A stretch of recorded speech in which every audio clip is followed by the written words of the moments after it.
வணக்கம் TVK boys. நம்ம நண்பர் ரோஸ்ட் பிரதர்ஸ் வந்து நிறையா உண்மைகளை சொல்லிக்கிட்டு இருக்காங்க. பாவம் 200 UPS குரூப்பாக இருப்பாங்க போல். அவங்க வந்து பார்த்திங்கன்னா நம்ம தளபதியை பற்றி நிறைய பரப்புரை வந்து செஞ்சுக்கிட்டு இருக்காங்க நல்ல ரீதியில். ஸோ அவங்க என்ன சொல்லியிருக்காங்கன்னு பார்ப்போம். பாவம் ஒருத்தர் கண்ணு தெரியாதவர் போல் எப்போதும் கண்ணாடி போட்டுக்கிட்டே இருப்பார், ஒருத்தர் காது கேட்காதவர் போல். அவர் சொல்கிறத கேட்டு சத்தமாக பேசினதுக்கப்புறம் பேசுவார். பார்ப்போம் என்ன சொல்கிறாங்கன்னு. அது இல்லாமல் உண்மையான விஷயம் என்னங்கிறதையும் நம்ம பார்க்கலாம் நம்ம சேனலில். ஓகேங்களா? ஊழல் பிடிக்காது, ஆனா இவரு ஊழல் பண்ணலாம். ஏய் இங்க பாருங்க, நான் ஒன்னே ஒன்னு சொல்லிக்கிறேன். ஊழல் நீங்க பண்ணக்கூடாது, மத்த அரசியல்வாதி பண்ணக்கூடாது, ஆனா நான் பண்ணுவேன்.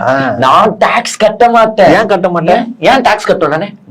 ஏன் சொந்த உழைப்புல, ஏன் சொந்த முயற்சியில, ஏன் வேர்வைய சிந்தி, ஏன் ரத்தம் சிந்தி நான் 400 கோடி வாங்குவோம், 300 கோடி வாங்குவோம். உனக்கேயா நான் வரி கட்டணும்? நீ என்ன வயலுக்கு வந்தாயா, நாட்டு நட்டாயா, இல்லை கொஞ்சி விளையாடும் என் பெண்களுக்கு நீ மஞ்சள் அரைத்து கொடுத்தாயா?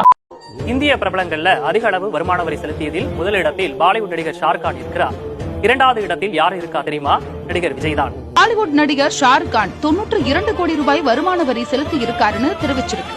நடிகர் விஜய் 80 கோடி ரூபாய் வருமான வரி செலுத்தி இருப்பதாகவும், அவரு அதிக வருமான வரி செலுத்திய பிரபலங்கள்ல 2வது இடத்தை பிடிச்சிருக்காருன்னு ஃபார்ச்சூன் தெரிவிச்சிருக்கு.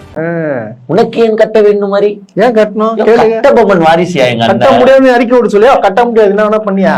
அப்படி ஊழலுக்கு எதிராக போராடும் இந்த மாபெரும் தலைவர் தான் பாத்தீங்கன்னா, டாக்ஸ் ஏன் நீ கட்ட மாட்டற, ஏன் நீ ஒழுங்காவே கட்ட மாட்டற, ஏன் நீ எதுவுமே சரியா செய்ய மாட்டற, எல்லாம் பொய்யா சொல்ற அப்படி நீதிமன்றம் கேட்க இவர் வந்து ஒரு விசித்திரமான பதில இவங்க தரப்பு கொடுத்துருக்காங்க.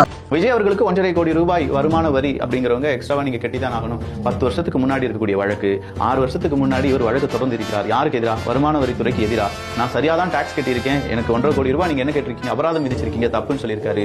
இல்ல நாங்க சரியாதான் அந்த வழக்கை தொடர்ந்து இருக்கிறோம் அப்படின்னு சொல்லி ஐடி துறை அதற்கான ஃபைல் மனு கொடுத்திருக்காங்க. இது வழக்கு விசாரணைக்கு வந்திருக்கு.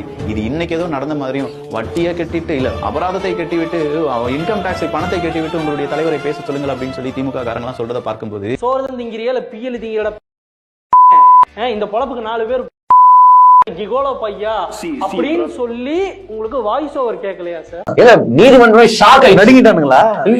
என்னங்க இது ஒரு விசித்திரமான வாதமா இருக்கு அப்படின்னு நிறைய நடந்திருக்கு.